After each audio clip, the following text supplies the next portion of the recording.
Selamat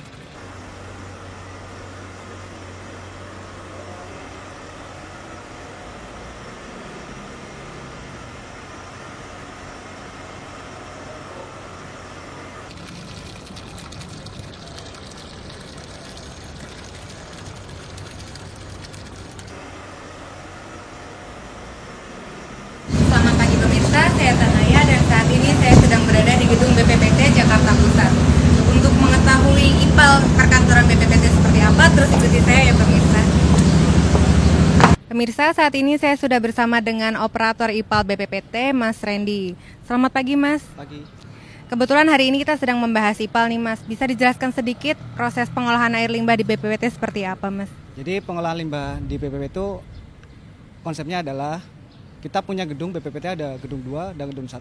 Nah, semua air limbahnya itu diolah secara IPAL.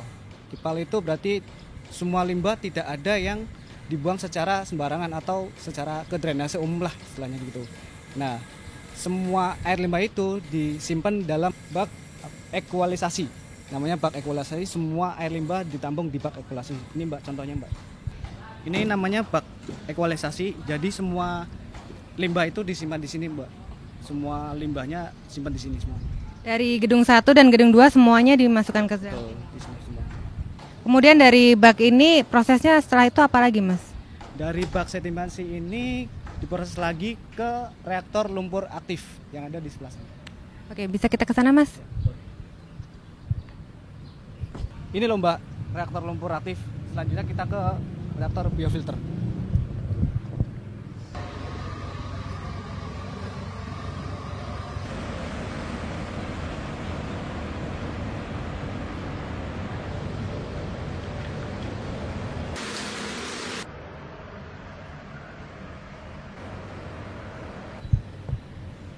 Nah, Mas Randy, tadi kan sudah dari bak sedimentasi, kemudian selanjutnya di sini ya, bisa dijelaskan sedikit ini alat apa, cara kerjanya seperti apa?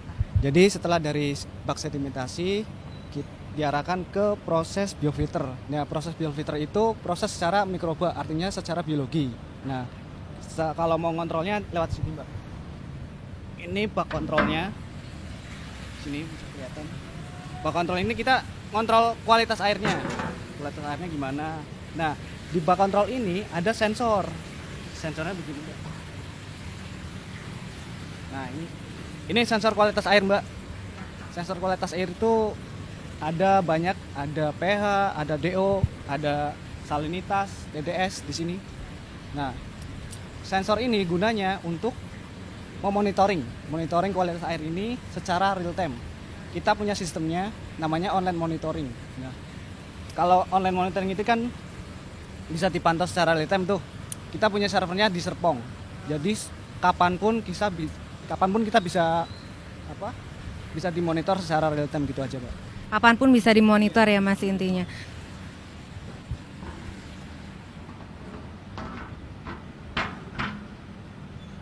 Nah, Mas, rata-rata ini semua perkantoran sudah menggunakan sistem IPAL yang sama berarti? Iya, kebanyakan sih belum Mbak. Jadi untuk kedepannya kan tahun 2007 ada Permen LH ya. Semua industri itu wajib memakai sensor monitoring ini online-nya.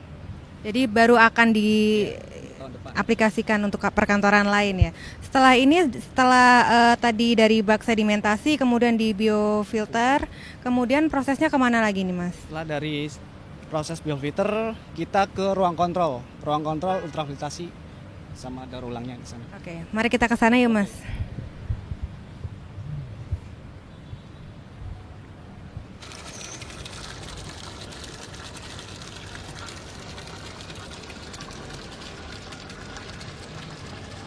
Mas Randy, proses selanjutnya kemudian di bak sedimentasi ini ya, boleh jelaskan sedikit nih sistemnya seperti apa, cara kerjanya? Jadi ini bak sedimentasi. Bak sedimentasi itu sebelumnya dari reaktor lumpur aktif. Nah, reaktor lumpur aktif itu dipompa. Nah, sedimentasinya di sini. Jadi bak sedimentasi itu fungsinya buat mengendapkan lumpur. Nah, lumpur itu nanti di-recycle lagi ke reaktor lumpur aktif lagi. Dan airnya kita alirkan atau overflow ke reaktor biofilter. Berarti lumpur dari sini kemudian dibalikkan kembali ke tempat pertama tadi ya, jadi recycle terus ya prosesnya. Kemudian dari sini prosesnya kemudian kemana, Mas? Oke, setelah dari bak sedimentasi, prosesnya ke reaktor biofilter. Bisa diantar dulu Mas kita.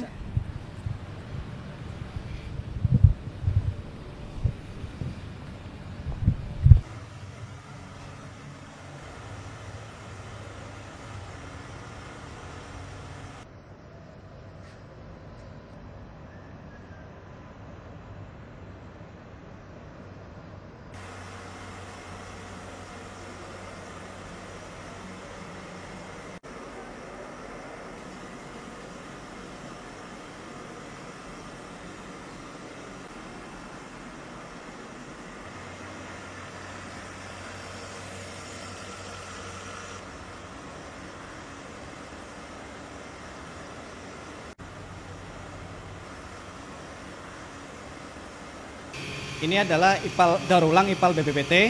Nah, proses ini bagian dari proses setelah reaktor biofilter. Nah, teknologi di ruang kontrol daur ulang ini menggunakan multimedia filter dan ultrafiltrasi. Nah, air yang dari ultrafiltrasi ditampung di bak tangki. Nah, airnya buat siram air kendaraan, misalnya siram tanaman atau flashing toilet. Nah, setelah ruang kontrol ini juga selain daur ulang nih Mbak, bisa untuk teknologi biokontrol. Nah, biokontrol itu proses untuk mengetahui kualitas baku mutu air. Nah, biasanya kita ngontrol di daur ulang ini ada petugasnya yang ngontrol setiap hari. Yang tadi itu ya Mas ya? Iya, betul. Dia tugasnya apa sih Mas tadi? Jadi dia nugasnya mencatat kualitas air, kualitas yang keluaran dari outlet IPAL-nya, kita catat setiap hari. Harus ya Mas monitoring setiap Itu hari? harus setiap hari. Gitu. Kemudian tadi untuk biokontrol itu seperti apa sih Mas? Kalau biokontrol itu biasanya untuk kolam ikan. Kita punya kolam ikan ada di sebelah. Bisa kita lihat kolam ikannya Mas? Boleh? Kita tuh.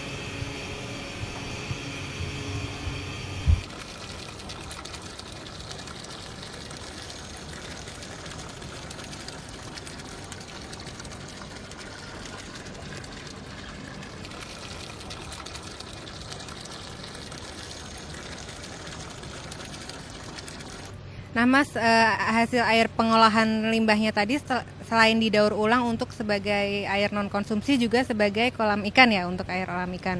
Bisa dijelaskan sedikit? Oke, jadi ini kolam kontrol biofilter kita BPPT untuk memonitor kualitas air. Nah, kualitas air ini harus memenuhi baku mutu air. Nah, sebelum dibuang ke drainase umum, kita ada proses klorinisasi. Nah, proses klorinisasi ini supaya pas airnya kita buang sudah aman. Jadi keseluruhan proses pengolahan air limbahnya tadi hasilnya adalah airnya sudah aman dan tidak akan mencemari lingkungan ya Mas? Seluruh perkantoran juga menggunakan IPAL ini ya Mas? Iya betul Mbak. Hari ini kita sudah mengetahui banyak tentang IPAL di BPPT. Terima kasih Mas. Ya. Pemirsa, demikian laporan kami langsung dari fasilitas IPAL BPPT Jakarta Pusat. Kami kembalikan ke studio.